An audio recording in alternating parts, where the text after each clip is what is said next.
in all, it's my review of The Promised Neverland, Chapter 171, Defeats. And just right off the bat, I've seen so much complaining about Grand Duke Luvis coming back. Oh, they just pulled this out of their butts. Oh, this is stupid. Oh, there's no way this could happen. And yet they have been heavily foreshadowing his return for a very long time. When Goldie Pond's flooded, you didn't see his body. You saw everyone else's body. You did not see his. I think Pete even said they couldn't find his body once they cleaned up Goldie Pond. And there was a whole, second core thing with the Queen where she came back even after she was killed. And yes, they did say, oh, she's the only one who had a second core. I could definitely see Grand Duke Luvis somehow hiding his second core, making it so no one else knew about it.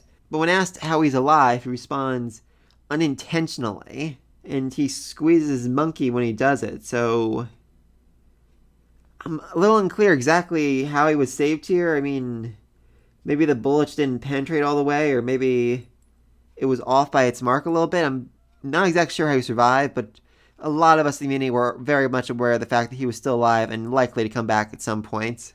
There was actually a very interesting theory going on right after the Queen first came back to life. Like, well, we destroyed her core. There was this whole thing like, well, what if the royals can move their cores into other things? Sonju has his core in the horse. Luvis has his in the monkey. The Queen has hers somewhere else. I really like that theory. That was not the case. That definitely would have been interesting. So, yeah, like I said, not sure he's back, but we all knew he's coming back. I think what's even more interesting, though, is that he's on their side. He's helping out, essentially destroying the current government and saving all their lives, which, and of course, the second I've heard complaints about is, well, why is he here now? Why is he bothering to save everyone? That's not like him. And from what I've seen in this chapter, I think it's more about he really doesn't want Petey to be in command. He does not want the demon government to be run by humans, because as much as he loves hunting humans, he views himself as the superior species. He's in command. He's in control. He is greater, stronger, faster than they will ever be. And for a human to take over, for a human to be giving orders to his kind, is just not something he can be okay with. And that same pride may also be another reason why he's back. He essentially left his sister, the regent houses, in command, control of the entire government, while he went off and had his fun. But they all screw things up really badly, and they're all dead, so, he can't just let chaos and anarchy run. He's still royal. He's still, he's still a member of the royal bloodline, so could definitely be a dual motive there. And I do just love everyone's reaction to him coming back. I mean, Musica looks shocked, but Sonju actually looks a little annoyed, like, oh god, this just got way worse. Like, dude, you're about to be executed. How much worse do you think this could get? And the new government, the dogs, the 5 regent houses, as he calls them, they look absolutely freaking petrified.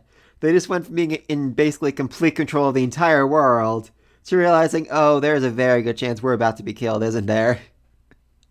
Love that. And then once again, when he goes to address Sonju's like rallying at him like, it's you. And Luvis's response is to slash him across the chest. Not gonna lie, I thought he was dead there for a second. I really did. But instead, he took his blood and drank it in front of everyone. Showed the entire world, no, we lied to you. This blood actually isn't toxic. He doesn't even try to stop it I tried to stop them but I couldn't do it. No, he full on says, we the royal family devoured the blood so we wouldn't degenerate long ago while the citizens were starving. He basically throws himself and everyone under the bus. So definitely kind of leading to Sonju maybe becoming king. It doesn't seem like the people are really going to trust Luvis after this. I mean, Luvis even goes so far as to call them the heroes who tried to save you. Much to their shock. So yeah, I definitely think he's setting it up for Sonju to become king. I mean, it definitely doesn't seem like he wants the throne for himself, so it seems like he's just setting the stage for Sonju to take control, which I like.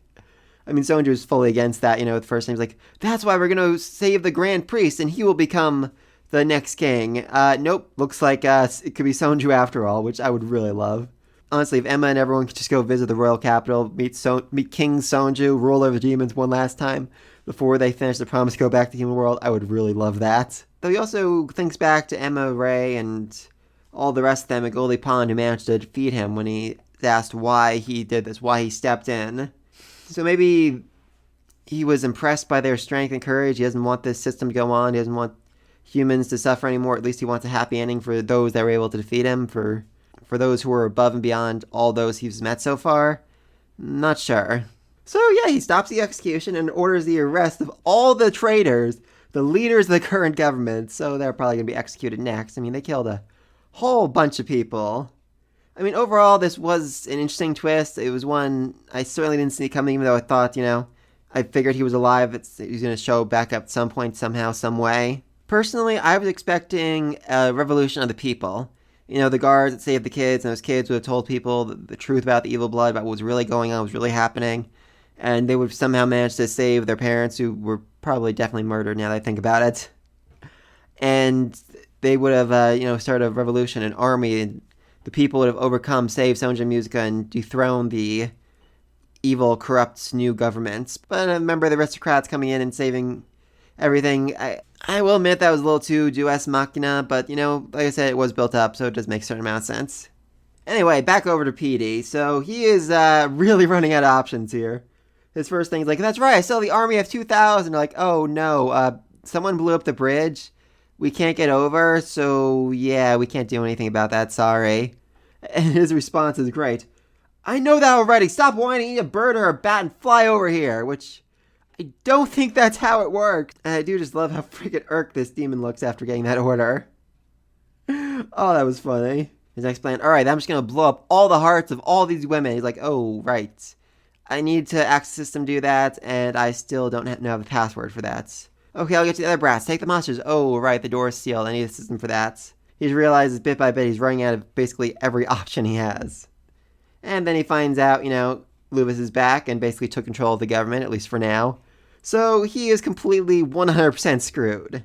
So yeah, even though he realizes he's absolutely 100% lost here, he also realizes, hey, I can be a really bad sport and make sure they lose too. I can make sure the promise doesn't go into effect. I can make sure they don't go back to the human world. I can make sure they still suffer. And maybe the remainder of the Ratchet clan can find a way to take back control. Maybe they can find a way to start the systems up again. All I need to do is kill the one who made the promise, because it hasn't been implemented yet. 63194. I just need to kill 63194. And with a stroke of good luck, that's exactly the person who finds him.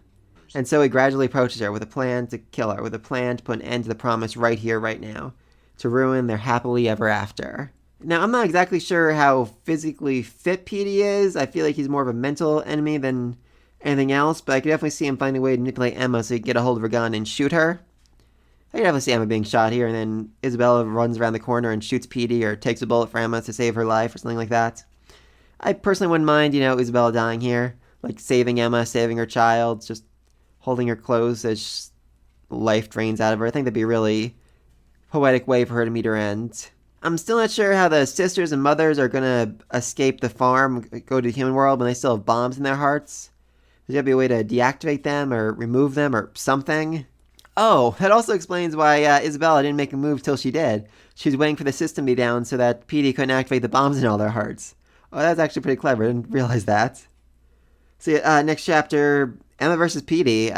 He's going to try and kill her. She's going to try to take him in alive for some reason. I'm not sure exactly what it is. Maybe she's hesitant to kill another human being, or maybe she needs him for the promise. We still don't know what the condition is. We still don't know what she needs to do to implement it, and that just, I don't know, that's still bugging me that we haven't been told exactly what Emma needs to do to implement it. I mean, the Promise Keeper takes the thing that they want most, what they love most. So what exactly is it that Emma wants most? That would be her family, so would she have to sacrifice her family to make the promise? But then, she would never agree to that, so it feels more like she'd have to sacrifice herself, like shoot herself in the head and then the promise goes into effect or something. Maybe Emma will die here, and that's how the promise will be implemented, Her death starts the process. And she doesn't want to do it until she makes sure everyone is safe and secure and sound. That's why she hasn't activated yet, because she wanted to save everyone first. That could definitely be a bit of irony right there, Peter kills her to stop the promise and ends up just putting it into effect. But let me think all down below. Be sure to like, subscribe to the next video. And until then, peace.